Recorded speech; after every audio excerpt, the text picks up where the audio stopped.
this group.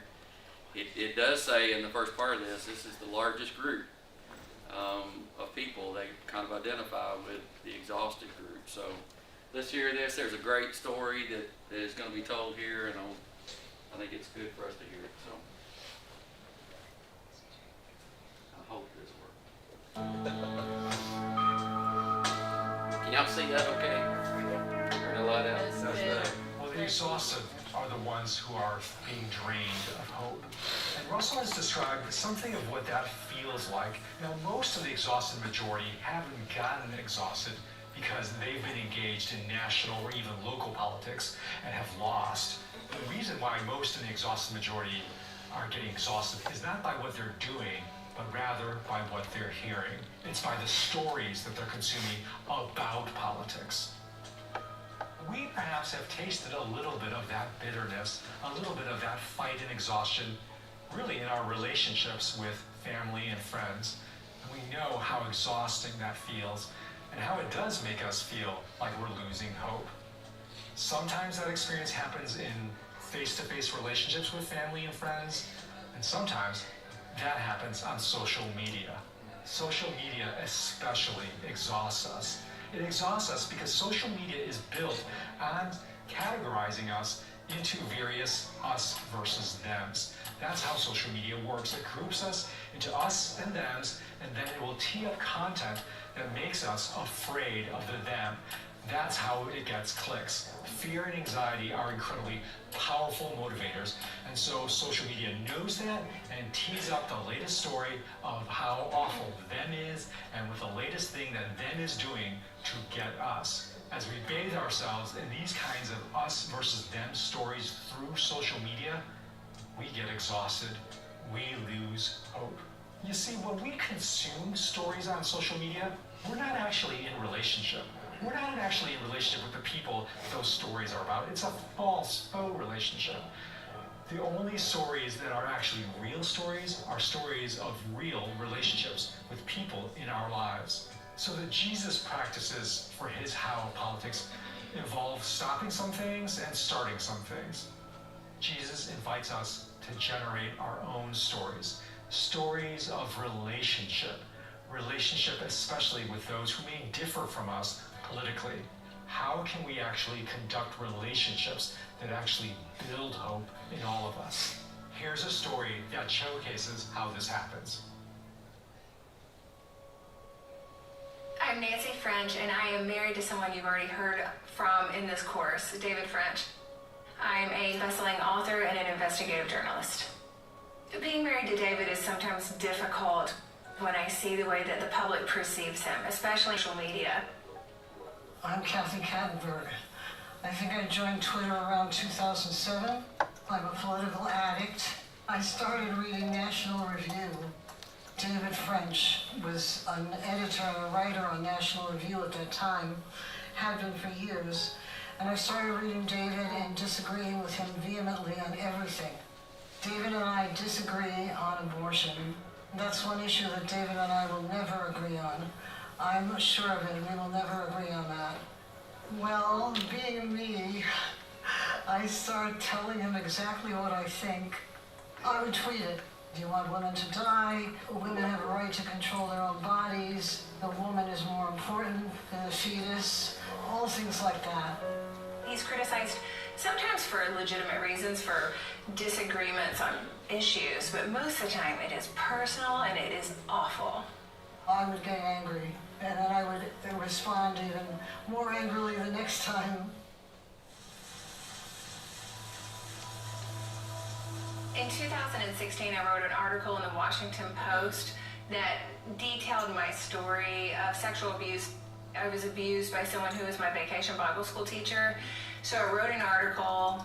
I wanted to publish it anonymously, but they don't do that at the Washington Post. And so I thought about it, decided to go ahead and publish under my name. I'd never talked about it before. The article went super viral. I got all kinds of social media response. I got emails from probably hundreds of people who told me stories of their own sexual abuse. Additionally, a lot of people criticized me. They were terribly uncharitable, and it hurt my feelings a great deal because a lot of those people were from my quote-unquote tribe. And so I decided in that moment that if anyone showed me kindness on social media, I was just going to follow them. Previously, I only followed people that I sort of ideologically aligned with, but at this point, I was like, forget it, I'm going to go with kindness. And so I started following a bunch of people. One of the people that showed me kindness was named Kathy Kattenberg. I always knew there was a person named Nancy French, and she was married to David French. I had looked at her profile, but I didn't know anything about her. Nancy shared a very personal and very painful story of her own. She herself had had tragedy in her life, and I was just filled with compassion for her. So I wrote to her and I said something along the lines of, I don't agree with your husband on things, but I have so much respect for you and for your courage. I think it's enormously brave of you to have written an article for the Washington Post so everybody knows what happened to you. I clicked follow, and every time I logged into Twitter, I saw her post, and she was not a huge fan of David. I just sort of scrolled past it and scrolled past it and scrolled past it. For about 4 months, every time I checked Twitter, I would see Kathy insulting David.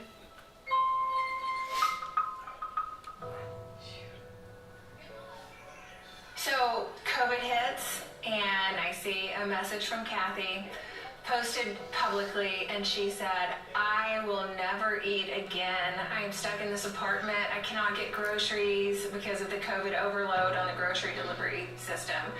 And she said, I just can't get any food. I don't think I'll ever get food. I didn't know it at the time, but Kathy was disabled and she couldn't leave her house. So Kathy posts that she's food insecure, and she was so against David. She disliked him so much. However, I sent her a direct message and I said, hi, I'm Nancy French. I'm David French's wife. I saw your post. What can I do to help? She contacted me on Twitter, on direct message, and she offered to help. My phone rings and it's Kathy, and she has this beautiful New York accent, and I sound like I fell off a turnip truck, and we laughed at that. And she was asking me, like, why did you reach out? And I said, this is a treacherous time. What can we do to help? It was just astonishing to hear her voice on the phone.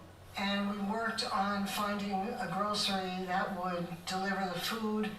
And that whole process was pretty funny because I had to talk to Kathy on the phone, and it was stuff like she wanted diced tomatoes, she wanted bananas, beef, just basic stuff. But when you talk to somebody about their food needs, it's very intimate. I placed the orders, nothing happened. Back, hey Kathy, I'm still working on it. We talked every day. At one point, I was like, Kathy, I don't know what I'm going to do. I cannot get you food. And I said, the only thing I think we can do at this moment is to pray. And she said, okay, go ahead and pray. Well, I do not pray randomly with strangers over the phone, let alone praying with someone who I sort of considered hated us so much. So Kathy Kattenberg and I, together on the phone, prayed that God would send her food. And it was very awkward, and we laughed. I can't believe that any human being would do something like that, so personally kind as that. We talked about a lot of topics. The most hot button topic was abortion. We're very pro-life. She's had multiple abortions. And so she told me that story, and when we had that conversation, it was so moving to me because her story was devastating. And so instead of telling her that I disagreed with abortion, I just said I'm very sorry for the circumstances that led up to that. And so I just showed her compassion. We worked, and finally, Kathy calls me and she's just crying. She was like, you're not gonna believe it. I have, 2 pounds of meat and 4 bananas. 30 minutes later, the phone rings again. My other orders had also come through. So now she had 6 pounds of meat, she had like 25 bananas. We had probably 30 cans of diced tomato. I mean, she was just like drowning in food. For her to take a person that she didn't trust, because I was always attacking her husband, and to call me and arrange to get me food. It was huge. I mean, I couldn't believe it, and from that point on, we were friends. I wanted to go meet Kathy in person because we had bonded. I got invited to perform at a storytelling event at Lincoln Center, which was a huge honor for me. And I thought maybe since it was close to where Kathy lived, she might want to go. I went to see Nancy. I was backstage. I had to give David Kathy's cell phone number. So when she arrived, David extends his arm and he escorts her into Lincoln Center. I knew somewhere that David and Kathy were sitting together listening to my story, and that cracked me up so much. It made the whole night just sort of more magical. He was so kind. And it was the first time that I could really see graphically that a person can think very differently from me politically and be kind. And David is very, very kind. He doesn't have a mean bone in his body. Oh my God! Hey there! It's so good to see you. Oh my God! How are you doing? I'm fine. It's so good to see you. And so we've kept in touch for 2 years, and we've gotten closer and closer and closer. Nancy is the best friend that I have ever had in my life. She's not just my best friend now. I have never had a friend like Nancy before in my life. You've heard a story of a relationship, rather than being born on social media, actually taking place with each other in real life. Now take some time to reflect on this story.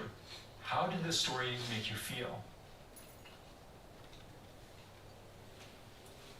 So how does it make you feel? Let me see if I can stop it real quick. How did this story make you feel? Very warm-hearted, Yeah. Warm-hearted, hopeful. hopeful. Yeah. What else? Power of prayer. Power of prayer. Yeah. A Christ-like compassion. Yeah. Yeah. You know, I guess it would have been pretty easy for her to have just said, "This woman's mean to my husband." I tried to look up some of the tweets, you know, that went back and forth, and I couldn't find them. I think they're probably taking them down now. But anyway, it was a pretty rough relationship. He would post how he felt about a political issue, and then she would just blast him. And what's interesting about some of the blasting that happens on social media, it's not just they disagree. They start attacking you personally. And they say things that are,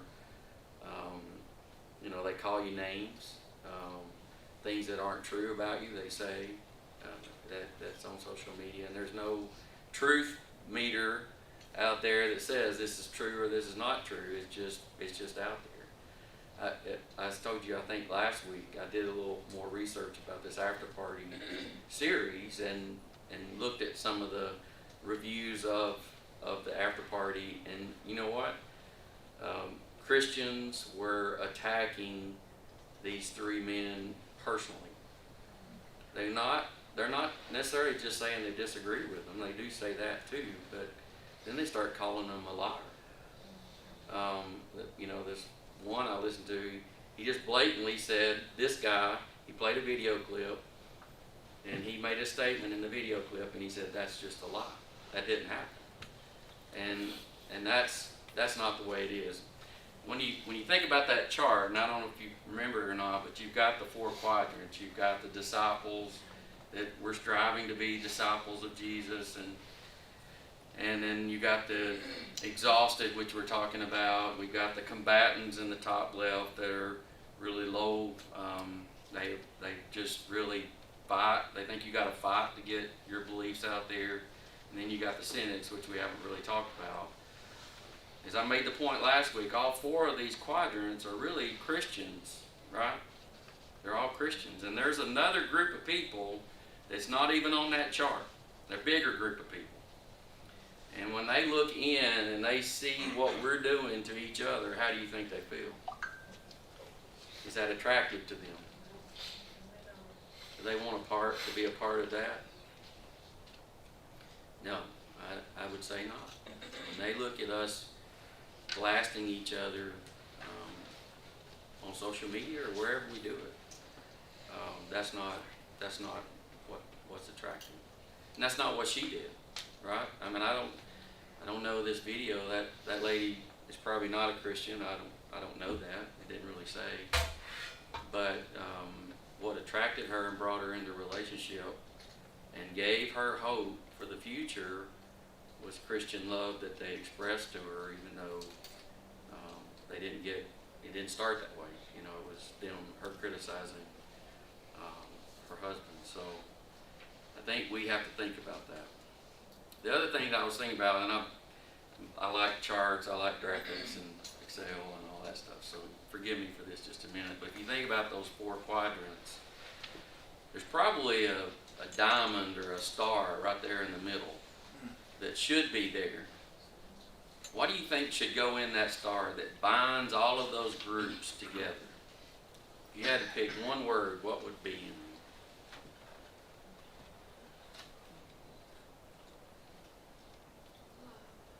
Love would be a good word to go in there. Anybody else? Christ. Jesus Christ. I thought of both of those. He's the tie that binds all the groups together, no matter where you're at today or in the future or where you've been in the past. It's Christ that is in the middle, and he's pulling us all to that top right corner to where he wants us to be. And that's where it's at. So let's finish this.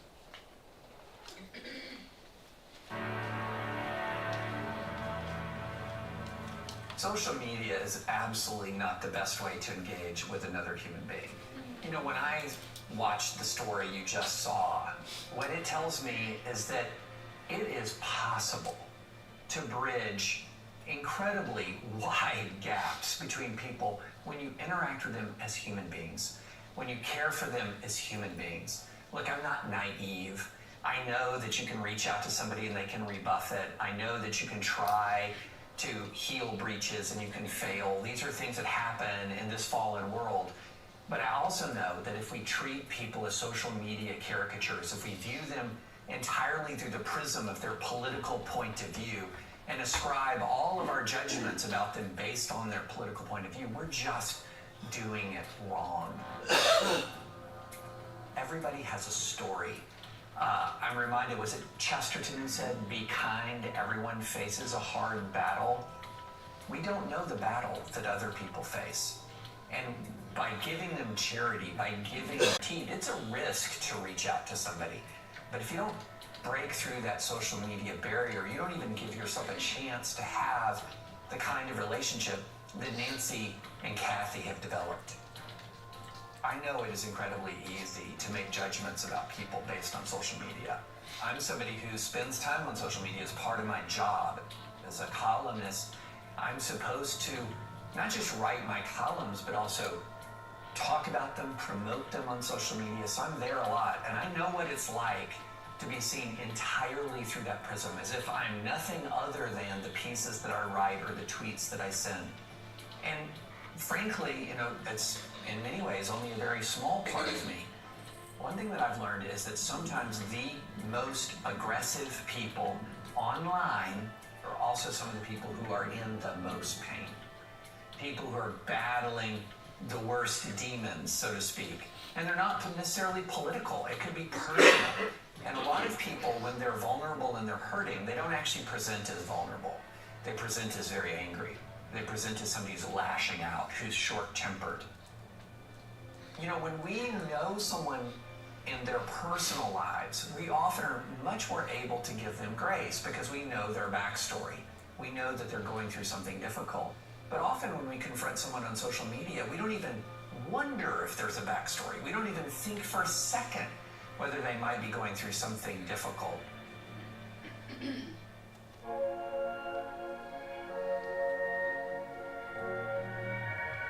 I get a lot of backlash. People get very angry at me because of the positions that I take in politics. And I try very hard not to respond in kind, because I don't know what that person is going through. I don't know their backstory.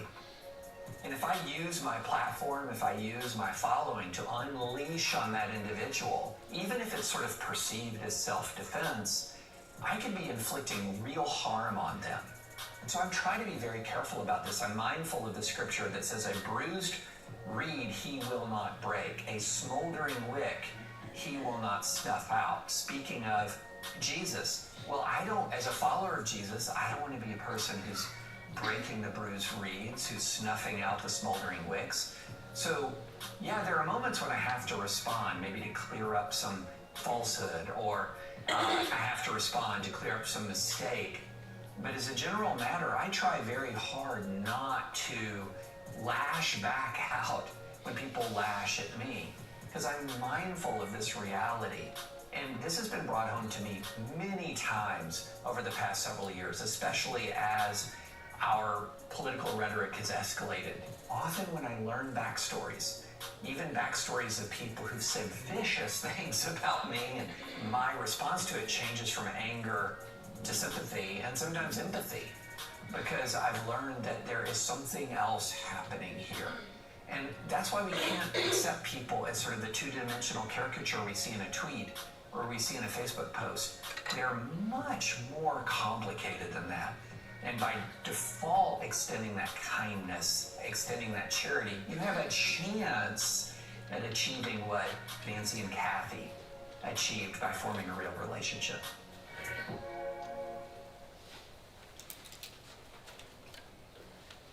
All right. Any follow-up? Yeah, so the idea of kindness and response is not limited to just social media.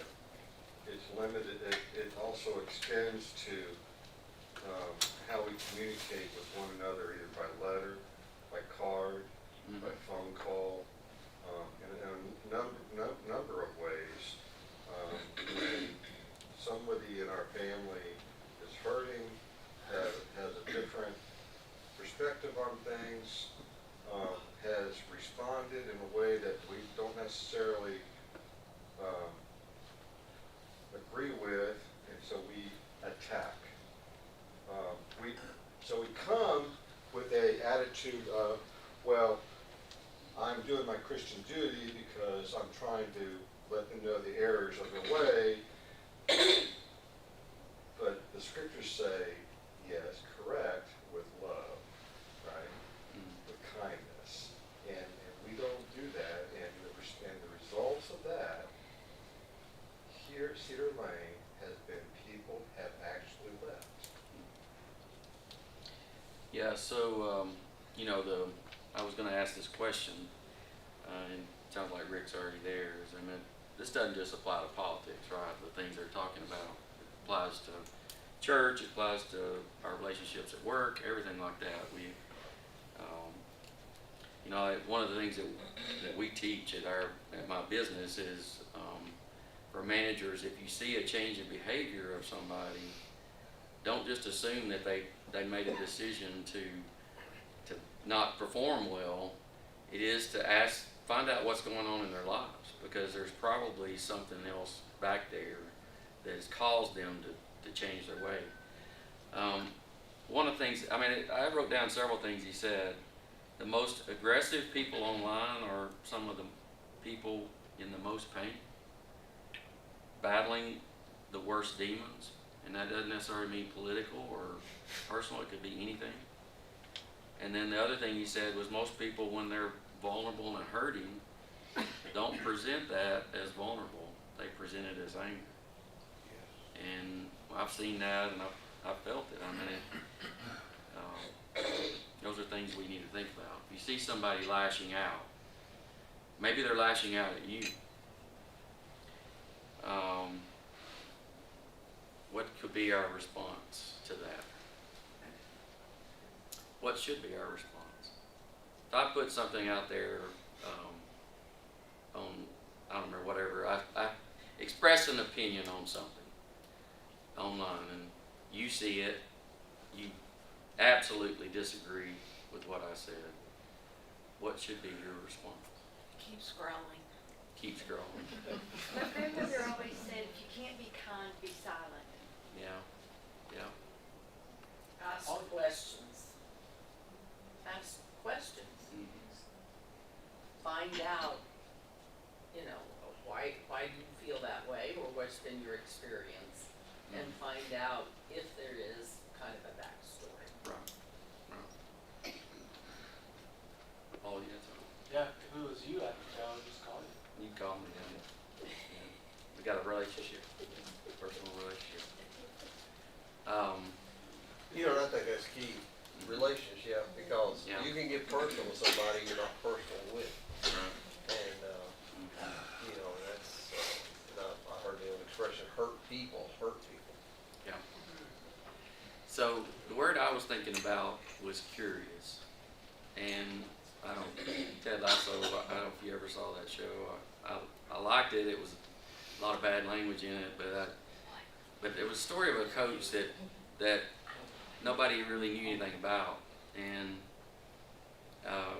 they came up on this. They were playing darts, and they made a big bet on it, and he goes through this process. He's throwing the darts, and he finally said, if you can do this, then I'll make some kind of big bet on it. But anyway, and he made the point that the guy wasn't curious enough to know whether he was any good at darts. And he was not just good, he was great at darts. And he won the bet because he wasn't curious to find out about this person. And I think a lot of times when we take a position, you know, we think we know the right answer, and somebody else that we know has a different opinion on it, we're not curious enough to even ask them why they believe that. We wouldn't even give them the chance to tell us why their difference in opinion on it. And that's a problem. To me, that's a problem. If you're not curious enough to try to find out why, then you maybe missed a point. Maybe you should substitute the word care instead of curious. Yeah, well, it's part of that. If you care about that person, I do. Respect is another word that I thought of. If you respect that other person enough to ask, why do you believe that? I mean, how did you do that?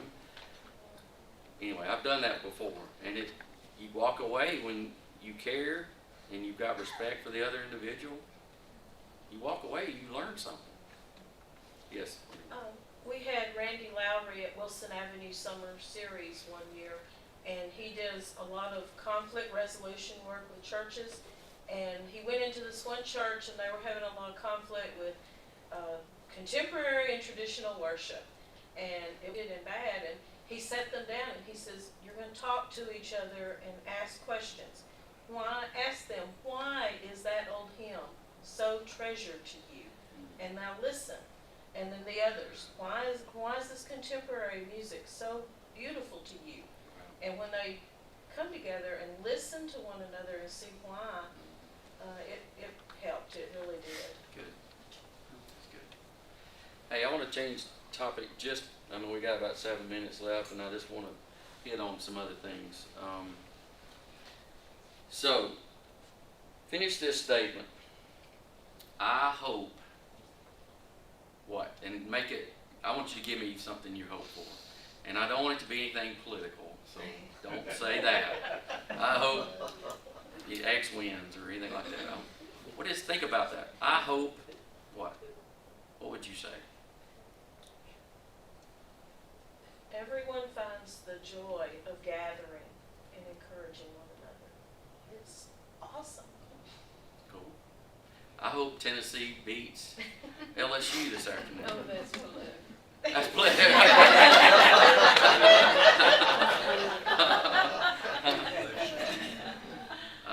What else? What other hopes? What would you?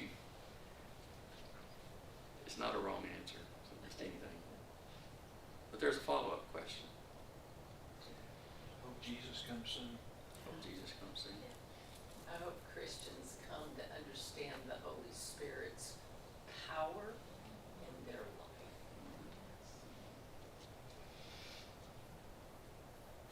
Anybody else? Paul, what do you hope for?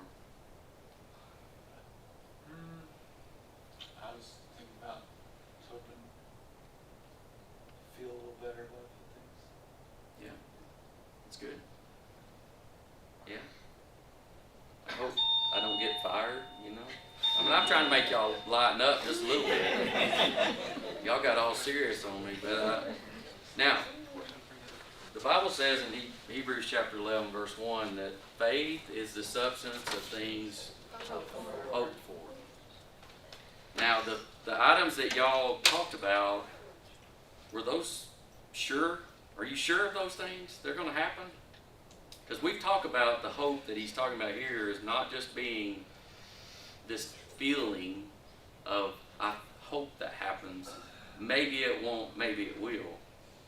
We want that verse there, that hope that's talking about in that verse to be, I'm sure that's going to happen. I'm sure that's going to happen. So the things that y'all talked about, were you sure about those? Are we sure Tennessee's going to win? No. Like Jerry's message, which mountain are we at? Sure. We're at Zion. Mhm. That's hope. Right. So this group of discouraged, exhausted, they've lost hope. Their hope has been drained because of they're looking at whatever they're looking at. If they're looking at politics and seeing that our country's going down the tube for whatever reason, or maybe they can't get food, or maybe whatever it is they've looked at and they've lost hope. Is there a problem with where their hope is being put? I think the reason our country's going down the tube is they've become bodies in a lot of ways. They're not following the right source of strength and hope. I hope our country follows God. Yes. And, but that's still not an assurance.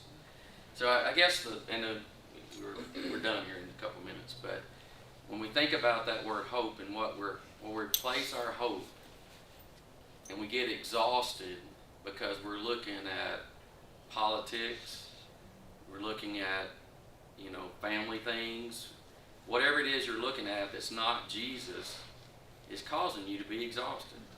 Because our country and any country that's out here there's going to be things that go wrong. They do things wrong sometimes. They make mistakes. They have the wrong laws or whatever. I mean, it never was right. It never has been right. That's one of those shakeable things. It's one of those shakeable things that Jerry talked about today. And we're not placing our hope in those things. Now, Paul says, without God, without hope. Mm-hmm. Without God, without hope. And I was wanting us to, that hymn, I dare not trust the sweetest frame, but wholly lean on Jesus' name. On Christ the solid rock I stand, all other ground is sinking sand. When darkness veils his lovely face, I rest on his unchanging grace. In every high and stormy gale, my anchor holds within the well. Veil. Thank you. My eye doctor corrected me. I said, woo, get it out here a little bit further. Where are your glasses? They're right here in my pocket. I hate to wear them. But it says, my hope is built on nothing less than Jesus' blood and righteousness. And that is the hope that will keep us from being exhausted. The hope that's looking at politics, the hope that's looking at all these other things is not the hope that's going to help us. So whenever you start feeling discouraged and,